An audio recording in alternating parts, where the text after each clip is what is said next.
Hey, Hi, how are you? I'm well. How are you? I'm doing well, thank you. All right, let's begin here. I'm just going to do a quick introduction. I'll move my camera a little bit because this kind of chops your head off after a bit. All right, my name is Cami Bueno. I am the editorial director of Style Sustainable. The Sustainable Fashion Forums powered Style Sustainable for a bit now. And we're at the tail end of our fashion horror stories. Um, what a month of great chats, some great educational content, of course, great memes. Um, and to help me end the month, we have Jordan. Jordan, you are the founder of Boyish Jeans. Thank you so much for joining us today. Where are you calling in from?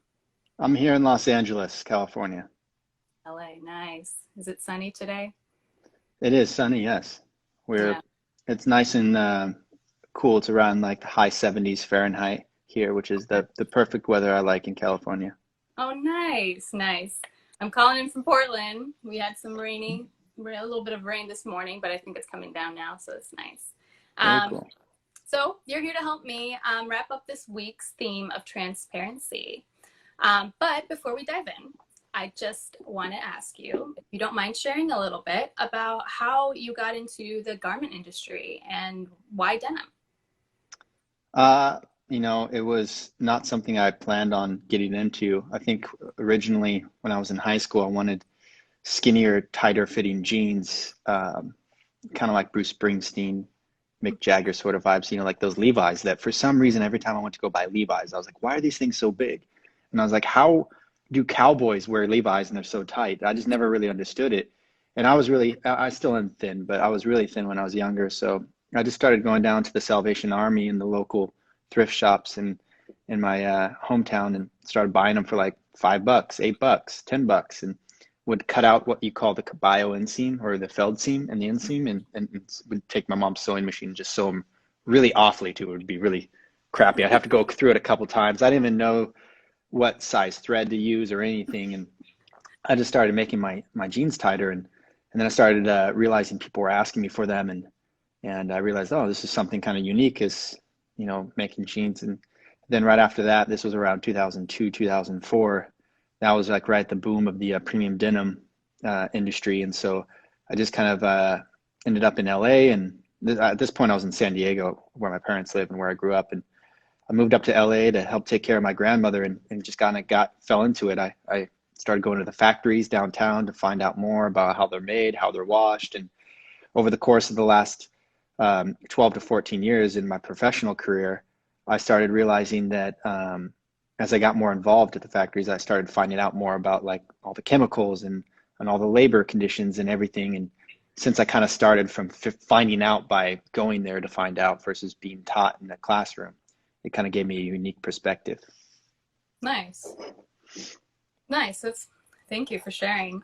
So in the mood of fashion horror stories, I want to ask you, what is your fashion horror story that got you into sustainability? Well, I guess it kind of extends off of what I just previously spoke about. It comes down to, it's like that famous phrase, what you don't know don't hurt you. Mm-hmm. But what happens when you actually know? Mm-hmm. And that's what kind of I've been blessed with in my life, if you want to call it being blessed. I somehow always find out. I guess I've always just been very curious about how things are made. Ever since I was young, I take things apart, put them back together. I like to work with my hands.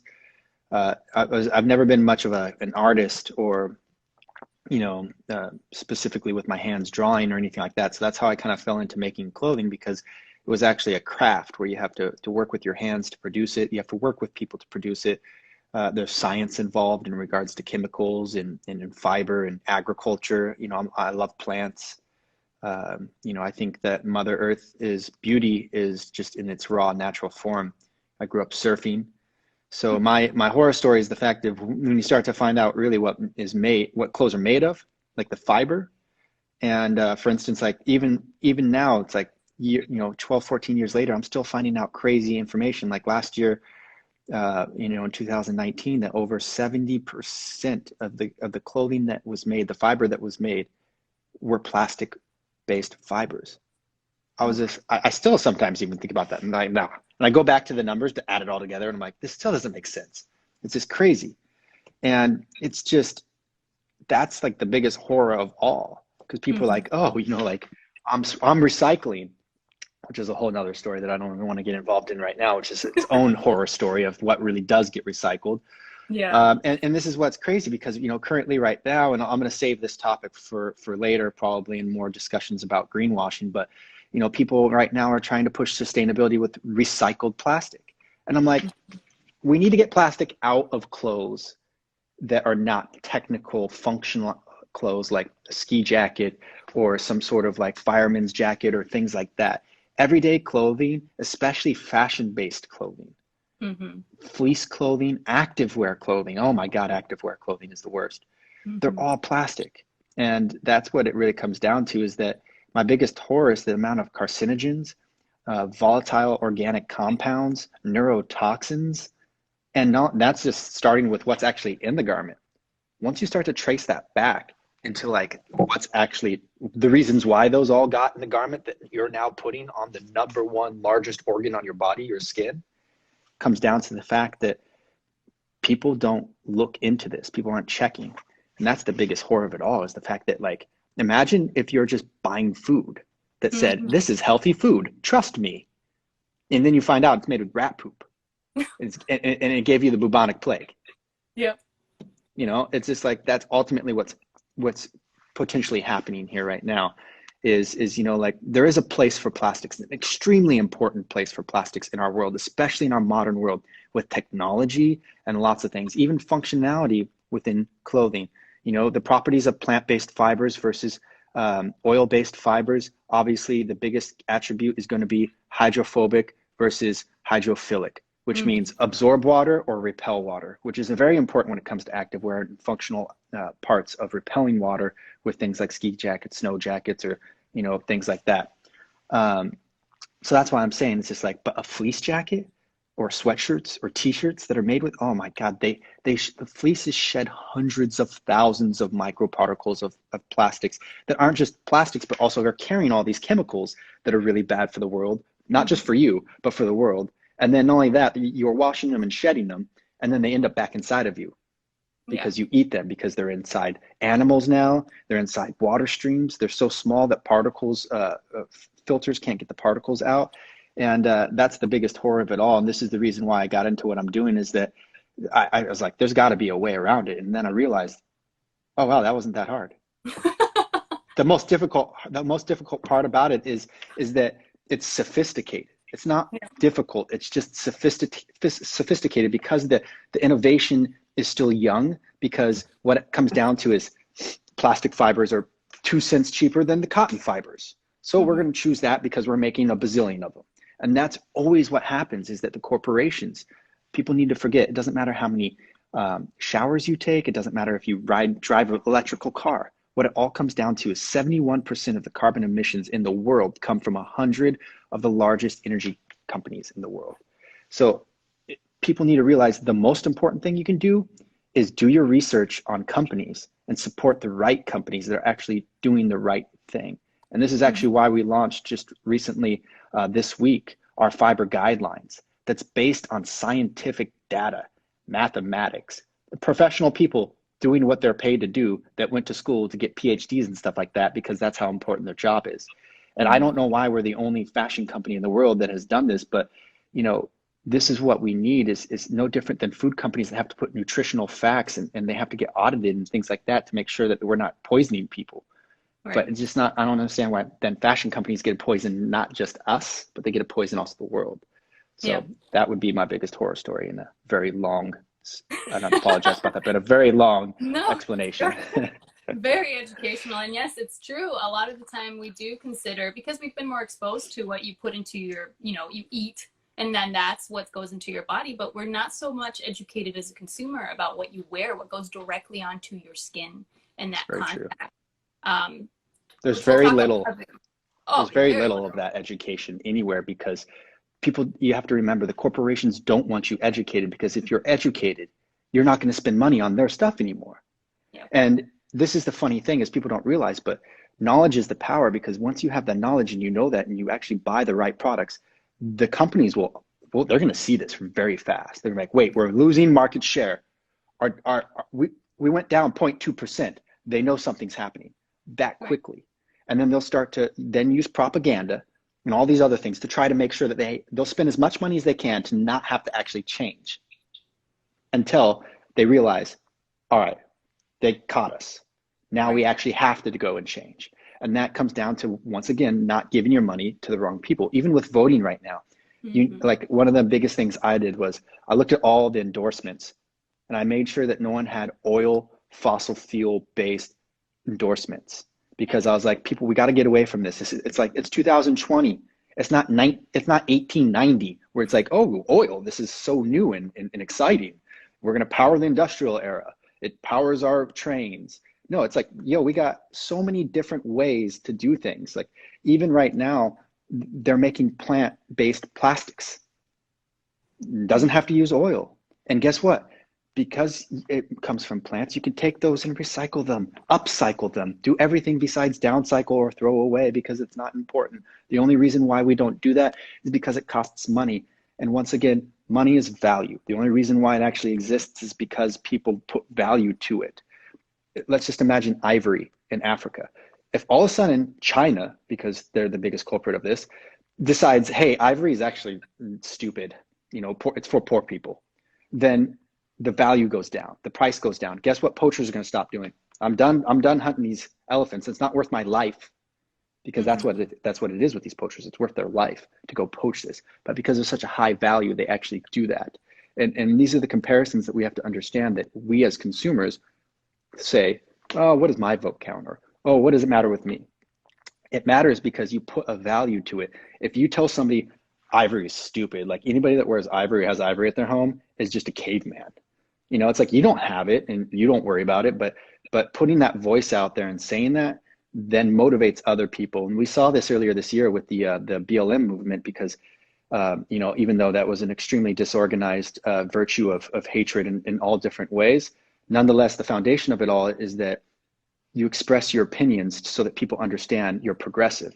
And that's what the world needs right now, because the progressives are like, what does my vote count? It doesn't really matter. Nothing's going to really happen. And then we allow the old ways to continue to rule, because the old ways they're like, oh, I got to keep my way strong. I got to stick up to it. We got to band together. So they're all united, and they're all sitting there and being like, we have to, make sure that no one else unites. And that's what they're doing. And we're all just separated, not realizing, oh, wow, everybody else has the same point of view as me.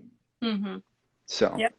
The power of the consumer. We have True. so much power. We have so much say, so much more than corporations let us know that we do have.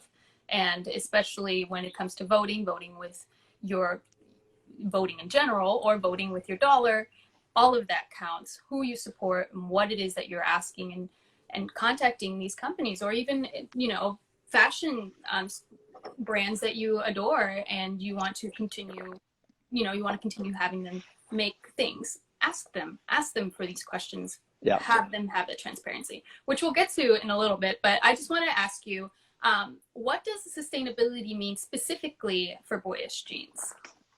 Truth. I'm realizing less and less that we're not making clothes, we're not making jeans. What we're actually selling to people is trust. Mm-hmm. We want to build a company that people, no matter what we do, they're like, oh God, thank God they started making that, because, I was really worried I couldn't find anybody that was actually doing this truthfully, because that's what transparency is transparency, breaking down the walls to see beyond. And so you can see the truth behind it. And so what you pretty much do is you have to look at this like a court case. I'm a lawyer. I'm going to court to prove my point. Well, what does proving points require? It requires proof. Mm-hmm. And how do you give proof? Well, you find facts that are published facts, that are scientific facts, that have research has been done, whatever it is. It's been endorsed by other agencies that also trust it, by third-party agencies that have clarified it, all that sort of stuff. And fashion is just a funny thing. It is gotten so far that it's been very difficult to map it. Supply chains can get very complicated, especially with bigger companies, because the massive amount of products that they're producing. And this is what comes down to my favorite 5% rule, which I don't understand how this is always somehow the number, but it's always somewhere between this like 4 to 6% range that every company likes to sit in. Like we're 4 to 6% sustainable, but all of our marketing strategy is going to go to being sustainable because we are 4 to 6%. Hmm. So that's like buying something that's organic. It's like, don't worry, 4 to 6% of it was organic. Wait, what? What? It's like, yeah, we took every 5 out of 100 blueberries. We decided to not spray pesticides on it. Yeah. Yep, it's got to be all or nothing. But Yeah. it is difficult. And what do you think is needed for for this industry, or even for a business, to truly be transparent, and to truly be able to do that? Because there are different levels of, sustainability that people are trying to achieve. But Mm-hmm. how can they be that way? What can they say while they're still trying to, attain this level of sustainability? Well, first things first, and I know I might be a hypocrite when I say this, but positivity is the most important thing that you have to stick with.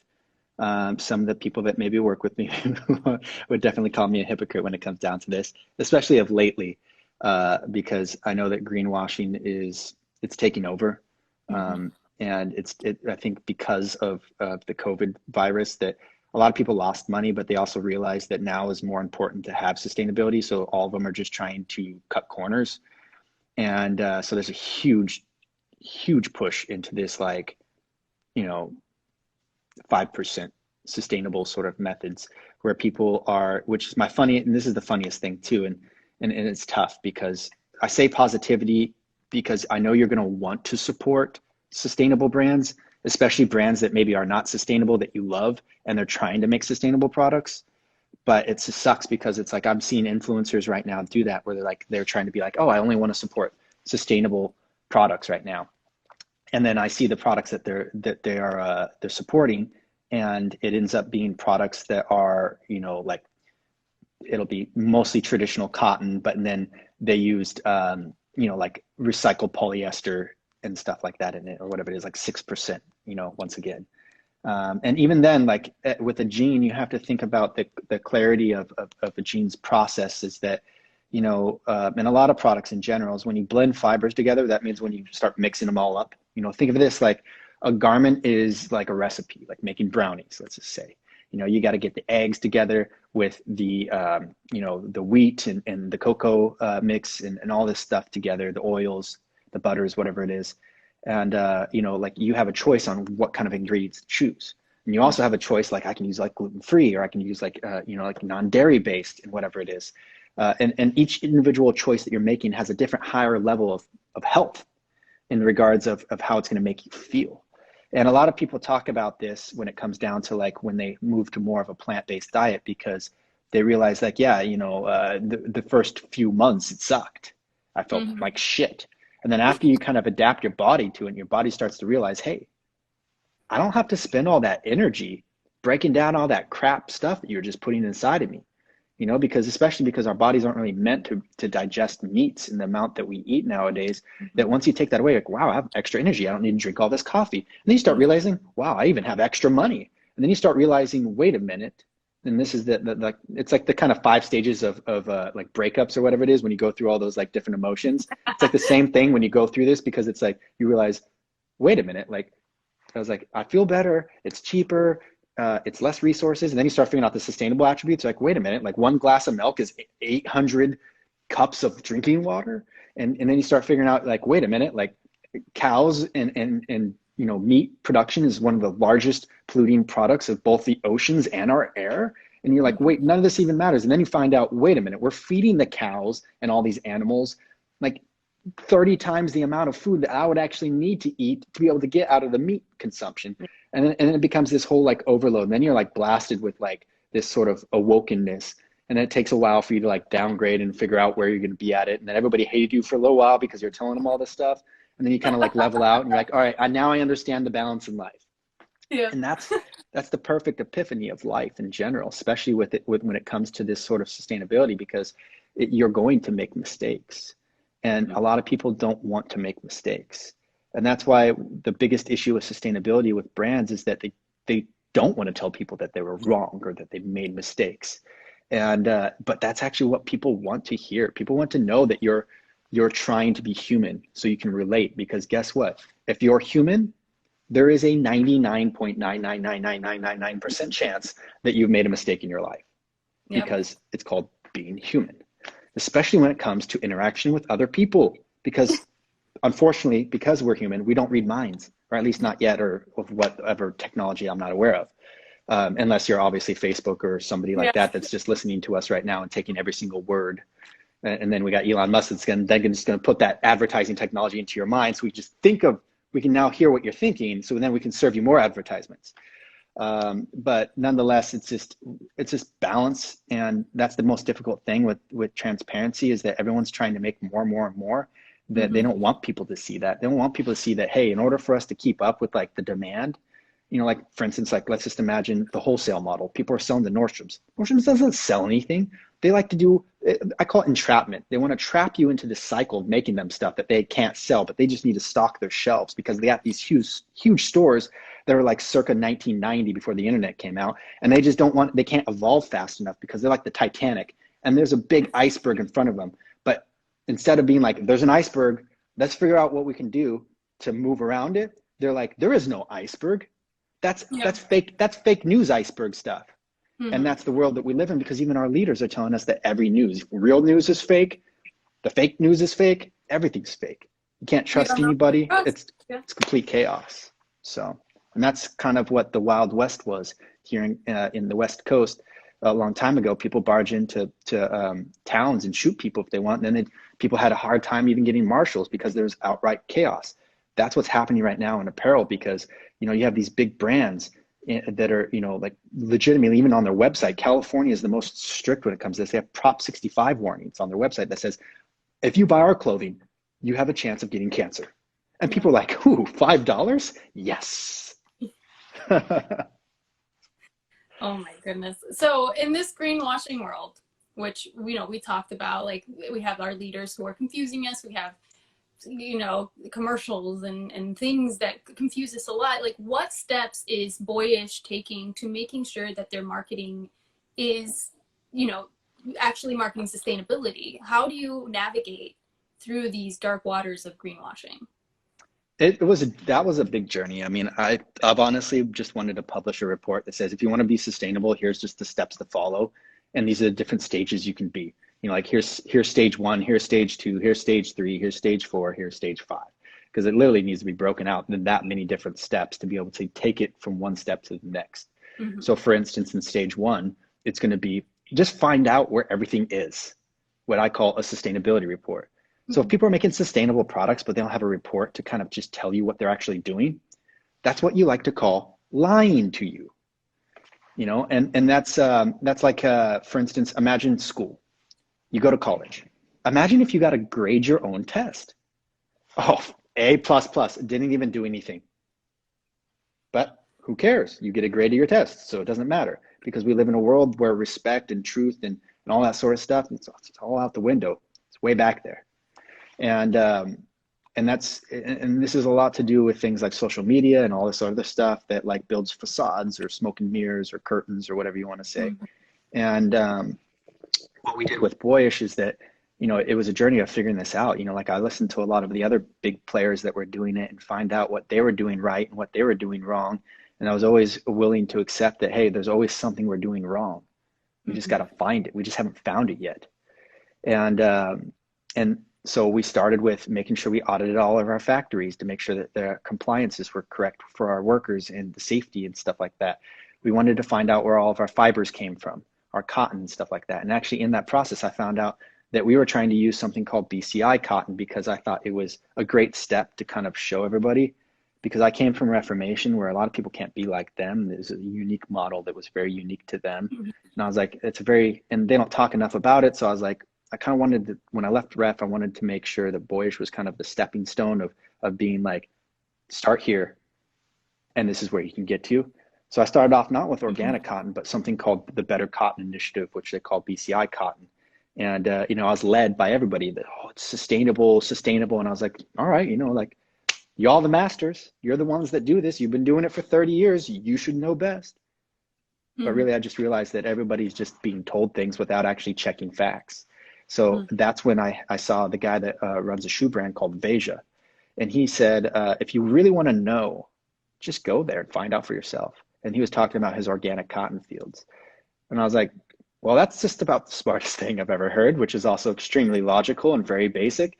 But oftentimes, the answers are extremely basic. They are extremely straightforward.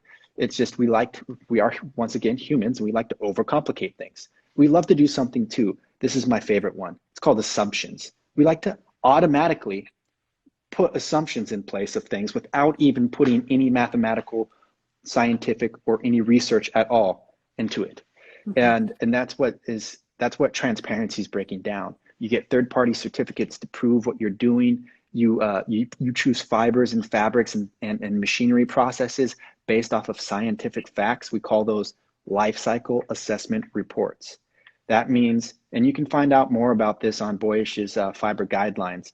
I broke it all down there because even people I work with, I'll be like, no, the LCAs are not good on that. People are like, what the heck is LCA? I love Yeah. it too, because we all use acronyms these days. And everyone's like, I don't know what that acronym is. But people are like, yeah, I completely know what you mean. Not knowing what the acronym means. Transparency. Just ask questions if you don't know. Like that's very big. That's very crucial, especially like you were saying. It's simple. A lot of things in nature are complex in their structure, but simple in the way that they behave, in the way that they do things. And so that's where Yeah. we turn to nature in order to learn from nature and say, okay, this is not right and this is right. We can use a lot of plants, a lot of biodegradable ways of creating clothing, a lot of technologies, which a lot of technology is looking towards the way that, plants react to water or dirt. Biomimicry is huge. Mm-hmm. And it's so important for us to invest both in like simplicity, making sure that we understand what's happening. Mm-hmm. And also these technologies. But I want to ask you about your denim. So denim, for those who don't really know, is really pollutant. The manufacturing process of denim is horrid. I mean, I've been guilty of buying a pair of cheap denim and then my legs are blue. Like they'll leak, dye. It's terrible. So please tell us a bit about how Boyish is hoping to change the process of creating denim for more sustainable denim. Like what process or what steps have you taken in a way that we can understand as a consumer what goes behind making denim?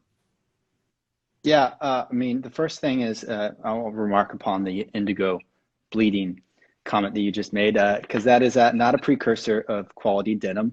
That is actually a precursor of how indigo is treated into the fibers. So Mm-hmm. indigo actually, it doesn't want to absorb into fibers actually. It's actually a forced treatment. So that's why it doesn't really penetrate into the fiber.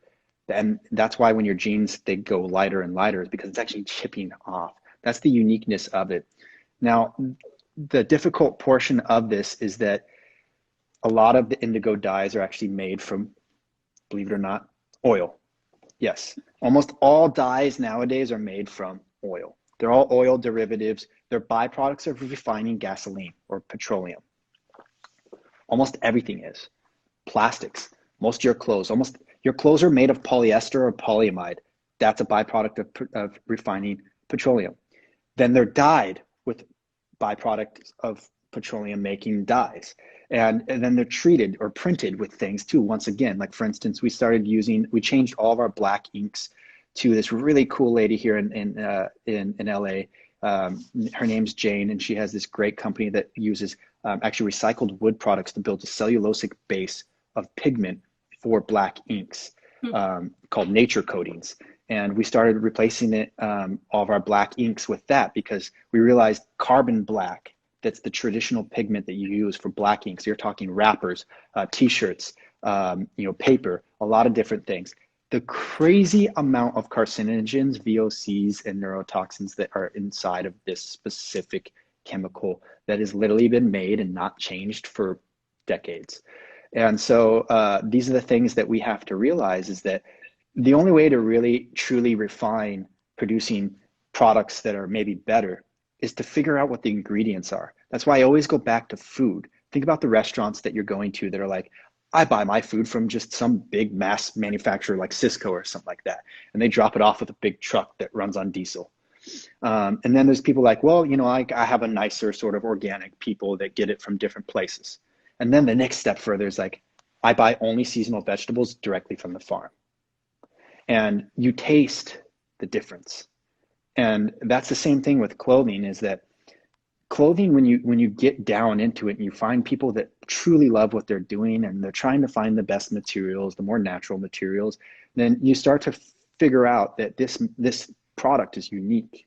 However, it's never always going to be the same. You can't compare it and be like, this is exactly the same, or this is way better. There's often times too that it might not be able to achieve that because, once again, you're competing against something that is not natural. That's like trying to compare a human's mind to a computer's mind. Well, you're just dumb because you don't have all that stuff that's in the computer's mind. It's not the same. And that's why, like, we have to remember that this is all a balance on figuring out what the best methods are to be able to produce products that are going to not be toxic for the earth and for the humans, that are both fashionable and great, and they can live long. They can also even be relevant years later, handed down to your daughter or brother or sister or friend, or just donated. But let's just always keep in consideration that it might not make it to those points. So it either ends up in a landfill, the ocean, or maybe it ends up back at the company that they want to do something with it again. And this is the mindfulness of circularity. And this is also the reason why we worked with a company, Ellen MacArthur Foundation, started something called the Jeans Redesign Project, where they wanted more companies to be making circular jeans. So they had called me because I was probably the only one that was actually making circular jeans when I was at Reformation, and then when I started Boyish, because I've always been keeping in mind natural products. And then people think, well, jeans are made of cotton, so what's wrong with it? I'm like, well, the problem is that people now, big companies, Levi's and all the big players, H&M, Zara, everybody, they found out, hey, it's a lot cheaper to make stuff if you just put a bunch of plastic in it. So now jeans are thinner, way more polyester, and way more spandex, elastane, lycra, whatever you want to call it. Polyurethane is what it is. And that is the fiber that makes it stretch, and it is an oil-derived product. The more you put into your jeans, guess what you can't do with those jeans? You can't do anything with them. And then those fibers take hundreds and hundreds of years to biodegrade. And once again, they carry chemicals inside of them. So this is also the reason why we partnered together with a company called Candiani that's based out of Italy. They're the first company in the world to start putting natural rubber, plant-based natural rubber, in as a replacement for these traditional oil-based elastane yarns. And so we just launched that last week with some of our best-selling fits, our Mikey and our Zachary, and we introduced a new dress called the Mason dress. And these are 100% plant-based material garments that have still a high performance of stretch. And not only that, they feel better because we put more material in them to make them stronger. We think about the life cycle of them. We don't want them to fall apart in 1 month, so you have to come back to our store to buy more. That's what everybody's doing right now. We are not. Right. We want them to last long enough for you to be able to pass them down. Or guess what? In a couple of years, when we get to be about like roughly around 5 years, we can start taking back clothing, and then we can actually give them to the companies that we're working with already, that we're doing already recycling. Because we take all of our cutting scraps, which is about 15% of every garment that is made in the world, has waste. Most people just throw it away. We don't. We take every single piece, we recycle it. Anything that has a little bit of elastane, because we don't use any more than 1 or 2%, there's a company in Sweden that we send it to, and they actually separate that, because that's the max amount you can do is about 2%. And this is why I always tell people, look at the percentages, look at what you're buying, look at the ingredients, look at the certifications, because that's going to tell you. When you look at it and someone says, hey, it's saving 99% water, but then you look at the cotton ingredients and you're like, wait, it's 96% or like traditional cotton? You're trying to tell me it saves 99%? Well, what you're going to find out after you contact the company's going to say, oh, well, you know, the washing that we did on it in the laundry was we saved 99% water. You're like, that is false advertisement. Yep. 60% of the impact of the water usage comes from just the fiber. You know, so let's just imagine a jean is 1,800 gallons of water. You know, you put the math together on that, and then you end up with something like roughly around 60% if they're using 96% cotton. You're at around 1,000 gallons of water. So that's not even 50%. You know, and if they save it in the laundry, you're like, all right, so it's like, that doesn't make sense if you're trying to tell me I'm doing 99% better. And so that's the reason why we work with companies like Green Story, and you go on our website, you can actually see the metrics that have been based off of life cycle assessment reports. Scientific researchers have gone and measured everything that we've done to actually prove what we have saved. And we've converted even to equivalences like drinking water or miles driven and things like that, so you can understand the difference of like actual impact in your everyday life. Because once again, you're doing more impact by purchasing these products versus purchasing another products than you would be just not driving. Because if you think about it, you know, you can drive an electric car, but that's only miles, miles of carbon emissions that you're saving. But in this case, you're saving carbon emissions, and you're saving water, and you're saving land from being used with pesticides. And in addition to that, we're also planting a tree. Mm-hmm. And if you look at the UN's, sustainability little things that they have, is like, I don't know, like 18 or 20 of them or something like that. They came out with it after we had already put this all together. I started looking at it, and I was like, oh yeah, we got that one, that one, that one, that one, that one, that one, that one. I was like, oh yeah, this is perfect. I mean, it's very achievable if a small brand like us can do it. So when we talk about denim, so we talk about washing, and the washing of denim is just like kind of like the style. And some of your processes, when I was reading, was like seem really crazy scientific, like science fiction, but they're real because they're just, it's cutting edge technology. Can you tell us a little bit more about that, and what inspired you to start adding these kinds of, like, for example, laser for distressing? Like, that's really cool. Can you tell us more about that? Yeah. I mean, lasers have been around for like 20 years. They're not new. Mm-hmm. The technology has gotten better, though, to where the quality, once again, because we have to remember, just because something comes out, it takes a while for it to implement itself into the world, because it's usually not, the quality is never as good as what's currently there. So in order for it to achieve market share, it needs to advance more. And normally what happens is there's not enough support behind it, because nobody wants to waste money or time. And the only companies that have that sort of capability are the bigger companies, H&M, Zara, and that. And that's why what they end up doing is they utilize that sort of method that they have, like, oh, we got a spare $2 million over here that we're just not using, that we got to do something with, because otherwise we're just going to pay taxes anyways, and then the tax people are going to spend their money on whatever they want to do with that. So instead, I'll spend $2 million on something, and then we get to market it that we're doing something good. This is the tactic that everybody does. Rich people do it all the time when they're like, oh, I'm a philanthropist. You're just doing that so you don't have to pay taxes. Then you find out, if you really want to go look at it, they actually are a part owner in that stupid nonprofit, which is probably some sort of 501c sort of thing that they can actually put money in it, hold it, and it doesn't get taxed until they divert it some years later back into their own hands. Everybody's doing something sketchy. That's where transparency comes in, because you got to dig in there and find it. Like, this is what's happening with Trump's taxes. So the way that we kind of look at things is that, all right, it's not about just using this advanced technology, but it's also teaching people about it so that they can support it, because they have the education, they have the knowledge to support it. Mm-hmm. And so that's why when you come to our website, I don't want it just to be a website where you're just shopping for product. I want you to be able to come out of our website with being like, oh, that was interesting, I kind of learned something. And then be able to go into, a search platform and type more about it, and then find out a little bit more research beyond that on your own end. For instance, our sustainability page, if you go down, you can find links to almost everything that we use. Like our Tonello machinery, which is great. This company based out of just outside of Milan in northern Italy.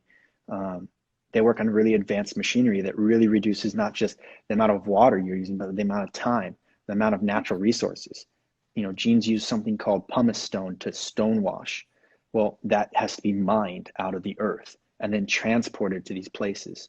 Well, what we ended up doing is we ended up using the machinery and technology that replaced that, so we didn't have to use it. And not only that, we replaced it with materials that we can continuously reuse. And at the top of that, we're reducing our water usages anywhere between 70 and 90%, sometimes less than what we normally would. And that is something that required a lot of design and development, because once again, the washes never really came out to look exactly how I wanted them to look. I wanted them to look vintage. I wanted them to look perfectly like that garment that you went to the vintage market or whatever vintage store that you wanted to find, It took you 10 times to try on different jeans and you're like, oh, this is the one. I love it. It's unique. Well, why is it unique? Well, it's unique because it doesn't have any stretch fibers in it. It's 100% natural.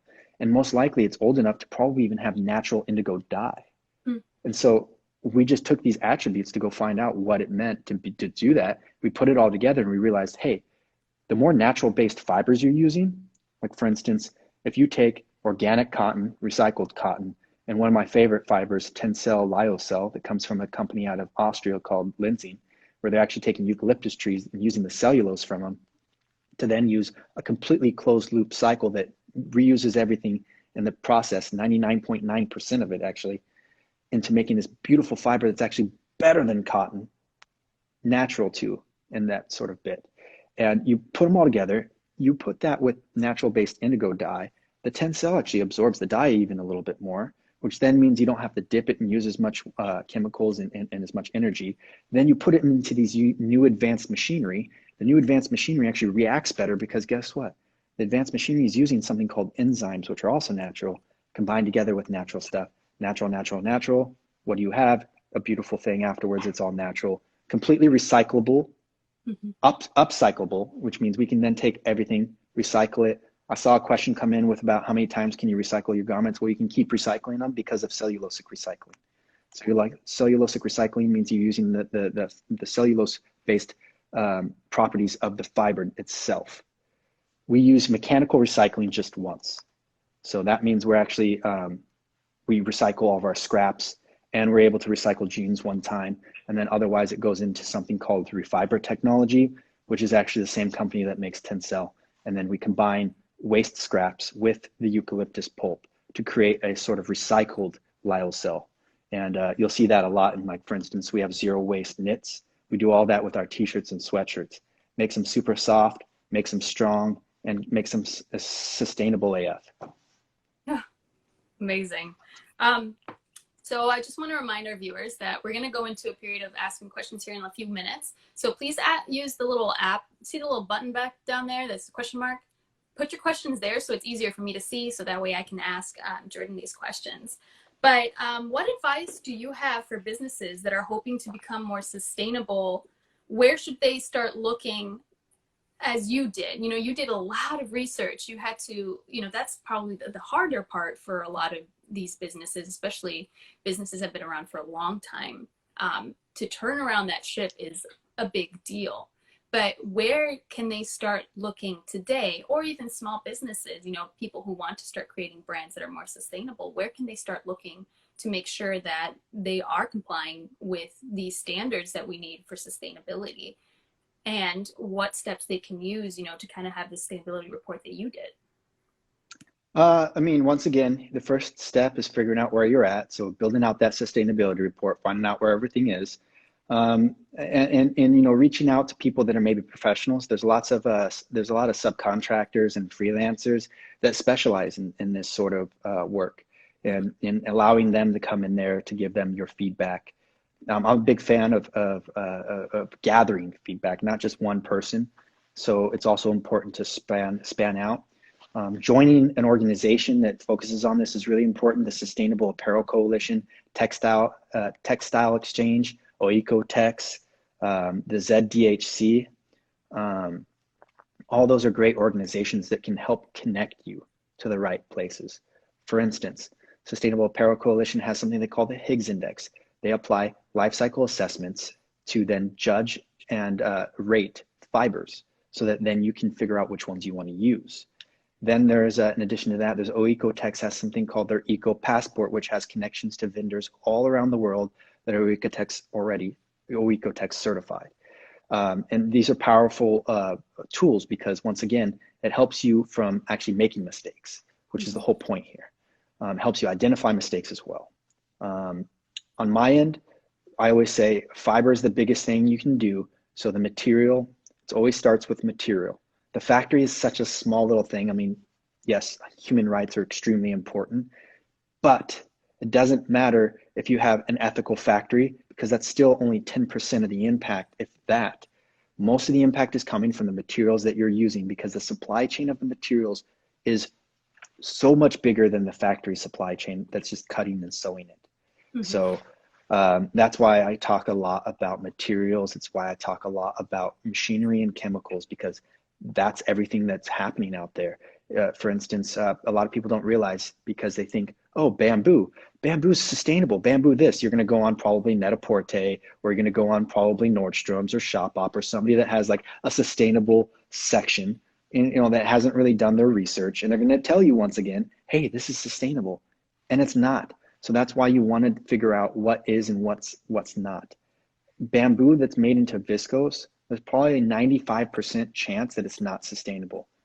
I'm not saying that everyone that makes it is not. Most people are not, because it is a cheap man-made cellulosic fiber. And the reasons why it's not good is because it uses things like carbon disulfide and very poisonous chemicals that, if not used correctly, which most people don't, poison villages in nearby areas. Because guess what? They dump those chemicals into rivers that they're supposed to have water treatment plants, but they never keep up their water treatment plants to actually be up to date enough, because it's very expensive. And guess what? Vendors like H&M, Zara, all these big players, they don't want to pay more for viscose. They want that material to stay cheap. They want their polyester, and then they want to do sustainable polyester, which is recycled polyester, which isn't truly sustainable because it doesn't cost them anything. Mm-hmm. That's why the show is being ran by a bunch of magicians, evil magicians. They're all trying to just, it's like close-up magic, where it's like, ooh, distract you over here while I do something over here. It's the same practice. It's the same principles. And that's why transparency breaks that down, because it's like, well, you can't do that anymore. You have to show me everything that's going on. Mm-hmm. We'll try to tell that to a viscose manufacturer. Be like, are you part of the ZDHC or these? Can you show me your wastewater treatment results and stuff like that? Like, no, they won't even let you go in most of their factory, except for one company, which is Lindsay. They also make viscose called Ecovera, and they are extremely transparent about it because they do it the right way. But guess what? It costs more, which is the reason why a lot of people might not be using it, because guess what? They don't want to spend the money on it because it doesn't have value yet, because nobody knows about it. And they don't want people to know about it, because then it means they have to spend more money. Such good points. Let's start taking some questions here, because I see that there's a ton that have come in. We have a question here. What did you study? I didn't. I went to community college after high school and, took a couple classes here and there, literature classes. Actually, the two most important probably classes I took in community college were speech writing and literature. I took a literature class that did argumentative essay writing. And those are the two things that taught me two very important things, which is one is communication, which I learned in speech, is learning how to communicate for people to understand you, not for people to, learning how to communicate so you can understand people versus people trying to understand you, which is two different ways to look at things, because everyone's perspective is their own. So you have to take yourself out of your body to understand others so that you can communicate to them. The other one was the argumentative writing, which taught me in order to prove an argument, you need proof. And that taught me how to kind of apply those principles into my work. I kind of stopped. I was applying to universities, and I decided that, you know what, I'm not going to use my money up to try to go to university for them to teach me. I'm going to go get my hands dirty for a couple of years and see if that works. And it did work. So I stuck with it. I can probably never get a job at a corporate company, but that's not where my place is. And I accepted that, I'm not going to be working for a big corporate company because I don't have some sort of bachelor degree. Big corporate companies, they all have their degrees. So they like to keep it like a club, You have to go to somewhere to be able to be hired, blah, blah, blah, blah, blah, whatever it is. It's all discrimination. It's all systemic racism, all applied in different areas. Yeah. Another question we have here, as we pursue a shift in the industry, how can we ensure affordability, especially for those who are of lower economic status? That's a tough thing when it comes to sustainability. You have to remember that life is about making investments. You invest your time, you invest your love, your emotions, you also invest your money. So it depends on how you invest your money. If you don't have a lot of money, then you need to make smart purchases that are going to last. Work with companies that, like, let's just say, for instance, you want to buy a pair of jeans. Well, do you want to be able to wear 5 different pairs of jeans every day of the week? Or do you want to have one great pair of jeans that's going to last as long as you can? And after they're done being made, you know that they're going to go to be turned into something else and not just be thrown away and then live on our earth for hundreds of years polluting it. So it is a tough decision. Like I have, like, for instance, our company has never been really have a profitable year. We're almost 3 years old because of all the things that I do. It distracts us. And that my biggest challenge of my company is fighting our consumers, the people that our customers, that to teach them about quality. Like the biggest thing that we fight is return trolls. People that want to buy, return, buy, return, buy, return. Oh yeah, I just wanted to try it on. I'm just bored at home. I just want to buy. I'm like, how much effort goes into that? Like all the carbon emissions of the shipping and the shipping materials and all that sort of stuff? No, because nobody's thinking about that. So you have to imagine that the costs are because of certain reasons. And that's why I say your dollars are important to support people, because you can't look at it like a purchase. I'm purchasing a product and that is it. You're not. You're actually funding. You're actually investing in the future. And you're choosing what your future is going to be. So, I mean, if you don't treat yourself very well, then most likely you're not going to probably treat the products you buy very well. So this is the mentality that we all need to change. We need to learn how to take care of ourselves, take care of each other, and most importantly, support people that are doing the same. Any advice for young designers wanting to work in sustainable fashion? The more research, the better. Don't just listen to one person. I know it's very easy just to find one person and trust them and be like, oh, I'm going to go take what they said and do the telephone game and go tell somebody else, because that's what pretty much everybody does. Don't. Write it down, go to the internet, do some research, contact companies, ask questions, go visit places, keep going out there and figuring out as much as you can. And the most important thing if you want to be a designer is materials. Learn about the materials. Nowadays, most companies and young designers, they just go to Instagram, they take pictures, they send it to China, and China knocks it off, and they send it back with a very, very awful, worse version that was made out of a very awful, worse fabric.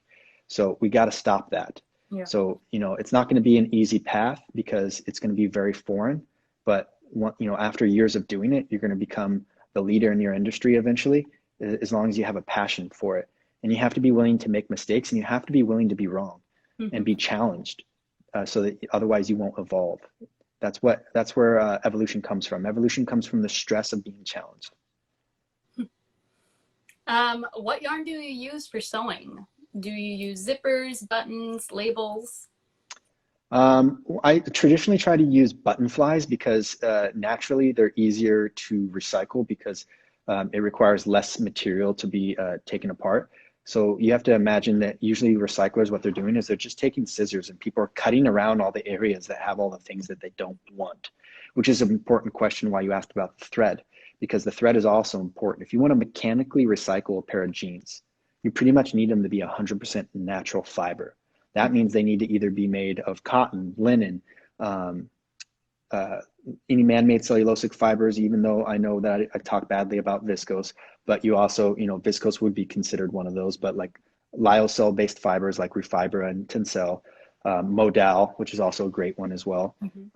If you use these materials, then you can also mechanically recycle, which means you just take a jean and just toss it into a mechanical recycler that's going to chop it all up, put it into like this little pulpy stuff, toss it into the blowing machines for the spinners to then start spinning the yarns and creating these little ropes that they're going to then end up weaving or knitting into a material. So that's why we try to use mostly buttons, but when we do use zippers, we're using either cotton-based or Tencel-based zippers. That's something though that we didn't have enough quantity to be able to custom order those until 2021. So starting in 2021, that's where you see our zippers, but we only have like, I think 1 or 2 jeans that have zippers. Most of our jeans are all button fly. And the thread that we're using is a Tencel thread. Once again, it's a lyocell based thread. Or we use, and the reason why we don't use cotton thread versus lyocell is that we were using polyester thread because it holds up more, which means you're gonna have a garment that lasts longer. So it took us a little while to find somebody that has a lyocell based fiber, because lyocell actually has very similar property strengths as polyester. So we started switching to everything. That's actually one of the attributes that you'll find on the Jeans Redesign project too. If you want to buy Jeans Redesign jeans from any company, there's a whole list of them too. If you go on the Ellen MacArthur Foundation website, You can see other people that are making them. That's one of the attributes, is also trying to get everything to be more plant-based, reducing the amount of fiber. You want to try to find pretty much 100% natural fiber, which means it doesn't stretch, or it has plant-based fiber, which is a cellulosic base, which once again, you can now cellulosically recycle. So that's why we're trying to keep everything with plants. Wonderful. All right, let's see. I have one more question here. I see a question here that says, where do you find these companies and suppliers? I know I mentioned that earlier about collaborating with companies like the Sustainable Apparel Coalition, the Global Fashion Agenda, Oecotex, GOTS, OCS, Textile Exchange. There's a lot of companies out there that have great resources. So, and then they have conventions too.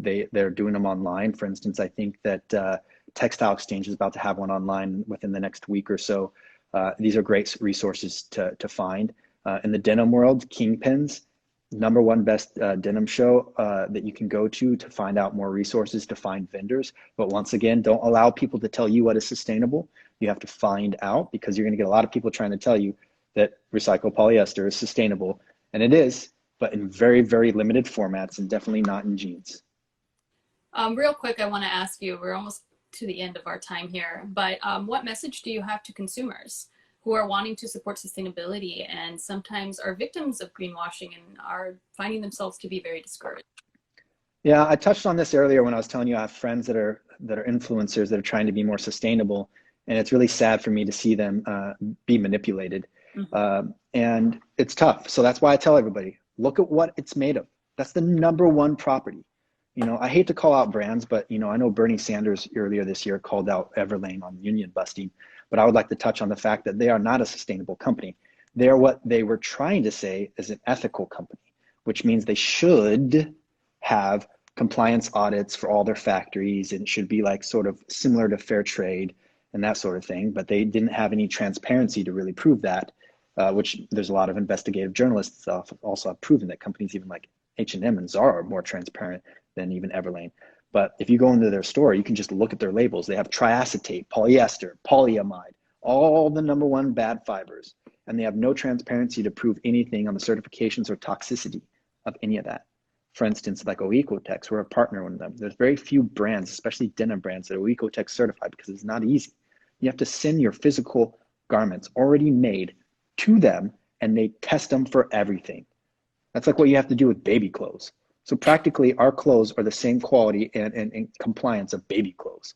Because once again, it's very important to remember that your skin is your #1 largest organ on your body. It's absorbing and it's contracting everything that's in the air, it's on your body and stuff like that. So try to keep it as natural as possible, especially in the private areas that women have, because I know that can lead to a lot of things that people don't realize. And just to wrap this up, I want to ask you, what is giving you the most hope today? Oof, I honestly have to say I have little hope right now. I'm going through a little tough period that we just recently moved the office. We are a small company. I didn't have a lot of money to do this. It was kind of a sort of, a move to secure our stance for whatever's going to come in the future. And, it's tough to see people, like just seeing everybody take advantage of everybody right now. It is very tough. But the one thing I always remind myself is that, nothing starts easy. Yeah. Nothing. It looks easy, but everything is always easier said than done. So you can't give up hope, because hope is the one thing that should make you be able to wake up every day. That's the reason why I wake up every day, even though sometimes I get so tired of it. I know even the other day I was telling my sister, I'm like, I'm not going to do any of this stuff anymore. I'm like, there's no point. Nobody even appreciates it. But that's the thing, is you can't do it for other people to appreciate it. You have to just do it for yourself. And, and it's okay to have these sort of tangents of emotion. You're human. You need to get it out. You can't keep on holding it in. So who cares? Have your days where you get all emotional and completely unlogical, and just allow it to only happen sometimes. And so that you can come back and learn from your mistakes, because that's always what it's all about, is just, it's okay to make mistakes, but only as long as you learn from them. To continue to try the same thing over and over again and continue to fail, sadly, that's the definition of insanity. Yeah. Well, Jordan, thank you so much. Such an enlightening conversation that we've had. Thank you for helping us wrap up this week of transparency. We're really excited to see what happens with Boyish and continuing to learn from you. Thank you so much. Of course. And, as I say to everybody, if people have questions, they can feel free to reach out through our Instagram, DM us. They can contact us through our contact page. But always, I always ask everybody, don't just go to contact us right away. Look through our sustainability page, look through all the information we have first before you start to ask questions, because oftentimes there is answers to your questions already. And I know that we're trying to add a frequently asked questions page too, which is going to be really important. So I'll try to get more information on a lot of these sort of questions. So if you want to send me these questions, I'll see where I can add more information on that on our website. I know that helping each other in this time of finding the right resources is really important. So we all got to stick together and do it as a team. Thank you so much. You have a great day. Thank you. Take care.